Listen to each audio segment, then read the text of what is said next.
ராமதாஸுக்குள்ள அந்த என்டியூரன்ஸும், ராமதாஸுக்குள்ள அந்த வில் பவரும், ராமதாஸுக்குள்ள அந்த ஜட்மெண்ட் பண்ணக்கூடிய தன்மையும் அன்புமணிக்கு இல்லைன்னு தான் நாம பார்க்க வேண்டியது இருக்குது.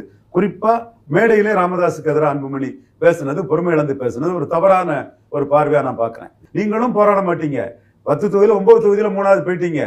அதுக்கு பிறகு இளைஞரணி தலைவரை கொண்டு வந்து ராமதாஸ் போராட்ட பாதை எடுப்பாருன்னா அதுக்கும் முட்டுக்கட்டை போடுறது வந்து இழந்த வாக்குகளை மீண்டும் எடுக்கிறதுக்கு சரியா இருக்காதுங்கிறதான் ராமதாஸுக்கு பார்வையா இருக்கு.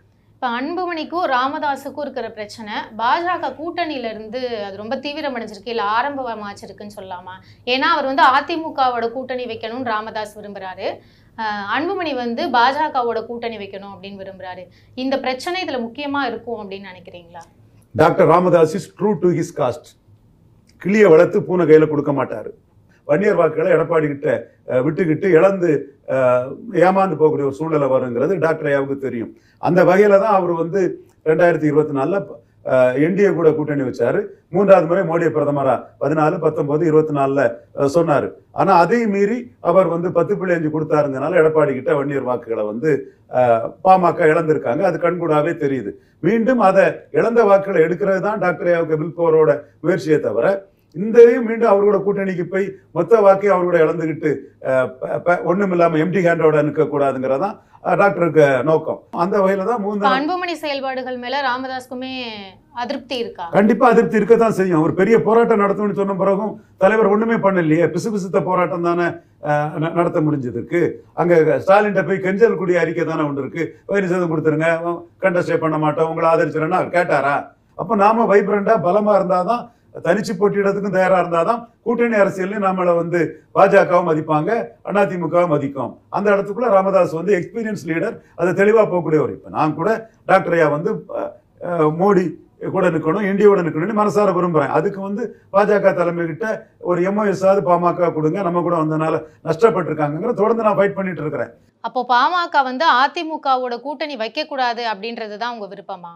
கண்டிப்பா மேடம். அதுக்கு பாஜகவும் ஜேடிஎஸ் ப்ரொடெக்ட் பண்ண மாதிரி பாமகவை ப்ரொடெக்ட் பண்ணி பாமகவுக்கு எம்ஓஎஸ் எல்லாம் கொடுக்கணும்.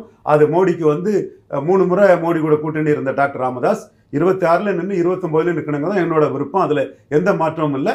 என்னோட எண்ணம், விருப்பம் அதில் இருக்குங்கிறதே நான் மறுக்க விரும்பல. அவங்களுக்கும் அதுதான் நல்லதுங்கிறது என்னோட பார்வை. அவங்க தான் முடிவு பண்ணணும். பாஜக தலைமையும் இவங்க முக்கியமானவங்க, இவங்க பலகீனப்பற்றக்கூடாதுங்கிறதுல தெளிவாக இருக்கணுங்கிற பார்வை எனக்கு இருக்குது மேடம். நீங்க பவர்ஃபுல்லா வைப்ரண்டா ஆகாம எடப்பாடி எப்படி உங்களை மதிக்க போறாரு? உங்க ஓட்டெல்லாம் அவர்கிட்ட வந்தது அவருக்கும் தெரியும், ஸ்டாலினுக்கு தெரியும். ஏன் சீமானுக்கே அதோட ரெட்டிகள் நிறுவனம் பூத் வைஸ் எடுத்து சீமான் கையிலே கொடுத்துட்டாப்புல. இப்படி பாமக இழந்திருக்காங்கிறதும், பாமக கொடுத்த ஓட்டுல மற்ற ஒரு பகுதி அதர் காஸ்ட் ஓட்டு இருக்குங்கிறதும் இன்னைக்கு எல்லாத்துக்குமே தெரியும். அப்போ வன்னியர் ஓட்டை நீங்க வைப்ரண்டா கொண்டு வந்துட்டீங்கன்னா அதிமுக ஒரு 4 தொகுதியில 3வது தள்ளி இருப்பீங்க. பாமக அதிமுக 4 தொகுதியில 3வது தள்ளி இருக்கும்னா என்டிஏ தமிழ்நாட்டில் 2வது வந்திருக்கும். இதுக்கு பின்னணியில பிஜேபி இருக்காங்களா அப்படின்ற ஒரு கேள்வி வருது. அதிமுகல பிளவு ஏற்பட்டு கட்சி 2ஆ உடையுது. அதே மாதிரி இப்ப பாமகலையும் பிரச்சனை வருது. இதுக்கு பின்னணியில பிஜேபி இருக்காங்களா அப்படின்ற ஒரு கேள்வி வருது. தமிழ்நாடு சென்ட்ரிக்கா எதுனாலும் பிஜேபியை குற்றம் சொல்றதும் அண்ணாமலையை குற்றம் சொல்றதும் ஒரு வாடிக்கை ஆயிட்டு.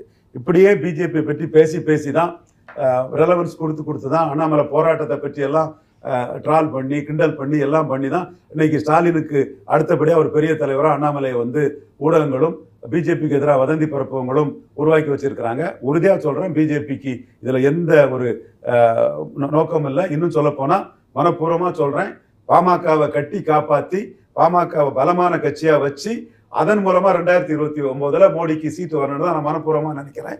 என் போன்ற மோடி ஆதரவாளர் அதான் நினைக்கிறாங்க. எங்களோட கருத்துக்கு மோடி கிட்ட பெரிய வெயிட்டேஜ் இருக்கு. பாமக பிளவுபடுத்தி மோடிக்கு எந்த லாபம் வரப்போறதில்லை. அதிமுக பலகீனப்படுத்துறது தான் லாபம். ஏன்னா அதிமுக பலப்படுத்திட்டீங்கன்னா அவங்க தோத்த பிறகு காங்கிரஸுக்கு 20 சீட்டுன்னு ஆஃபர் பண்ணுவாங்க. காங்கிரஸ் இன்க்ளூசிவ் அலையன்ஸுக்கு போறதுக்கு அவங்க தயாராவாங்க. ஸோ அந்த இடத்துக்குள்ள இன்னைக்கு முஸ்லிம் சிறைக்கைதிகள் விடுதலை, ஜாதிவாரி கணக்கெடுப்பு, மத்திய அரசு நிதியை சரியா கொடுக்கலன்னு பாஜக கூட கூட்டணி இல்லைன்னு 19% கிறிஸ்தவ முஸ்லீம் ஓட்டுக்காக ஒரு தெளிவான முடிவெடுத்து பயணிக்கக்கூடிய எடப்பாடி பழனிசாமியை முஸ்லிம் சிறைக்கைதிகள் விடுதலை விஷயத்திலேயே ஈரோடு கிழக்குல இதை மையமா வச்சு களத்துக்கு வாங்க, முஸ்லிம் சிறைக்கைதிகள் விடுதலை சரியா இல்லையான்னு தவறுன்னு அண்ணாமலை முன்னிறுத்தி அவர் களத்துக்குள்ள ஒரு கேண்டிடேட் போட்டா எடப்பாடி ஆமா முஸ்லீம் சிறை கைதிகளை விடுதலை செய்யணும்னு ஒரு இஷ்யூவா பண்ணாருன்னா எடப்பாடி கொங்கு வேளாளர்கள் மத்தியிலே பலகீனப்படுவார். அந்த பலகீனத்தை பாஜக எடப்பாடிக்கு செய்யணுமே தவிர பாமக ஸ்ட்ரெங்தன் ஆகிறது தான், லாயல் அலையான பாமக ஸ்ட்ரெங்தன் ஆகிறது தான் பாமகவுக்கு நல்லது. அந்த வகையில தான் பாமகவுக்கு ஒரு எம்ஓஎஸ் கொடுத்தாலும் கூட தவறு இல்லைங்கிறது தான் எங்களோட பார்வை, கருத்து. இப்ப இந்த பிரச்சனையை தொடர்ந்து பாமகவினர் ராமதாஸ் பக்கம் போவாங்களா, அன்புமணி பக்கம் போவாங்களா? இதுல ரெண்டு கண்ணுல எந்த கண்ணு பக்கம் நிற்பாங்க?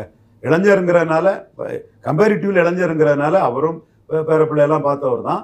கம்பேரிட்டிவ் இளைஞருங்கிறதுனால அவங்க அன்புமணி தான் டெலிவர் பண்ண முடியும்னு அன்புமணி, அதாவது சீட்டு கொடுக்கறது இதெல்லாம் பண்ண முடியும் அன்புமணி நிற்பாங்க. அதுக்காக டாக்டர் ஐயாவை வெறுத்துறவும் போறதில்லை. இல்ல இப்ப இருக்கிற சிச்சுவேஷன் பார்த்தா அவர் போறப்ப அன்புமணி வாழ்கன்னு காரை சுத்தி கத்திட்டே இருக்காங்க. இந்த மாதிரிலாம் அவங்களோட மனநிலை மாறி இருக்குல்ல.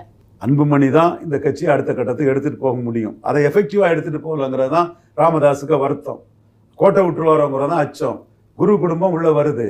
எடப்பாடி கொஞ்சம் 10.5 பற்றி பேசாமலே கடுமையா அந்த வாக்களை எடுத்து வச்சிருக்கிறாரு. ஸோ இந்த இடத்துக்குள்ள கட்சி காப்பாற்றப்படணும், கட்சி வைப்ரண்டா பலமா போகணுங்கிறதான் ராமதாஸுக்கு நோக்கமே தவிர அன்புமணிக்கு துணையாதான் மூந்தான கொண்டு வராரு.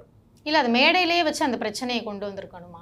மேடையில வச்சு அந்த பிரச்சனையை கொண்டு வந்தது ராமதாஸ் பேசுனதும் கொஞ்சம் அதை பற்றி பேசாம அன்புமணி போயிருக்கணும். அது அன்புமணி தான் அந்த இடத்துக்குள்ள அவசரப்பட்டு வேகப்பட்டதா நான் நினைக்கிறேன்.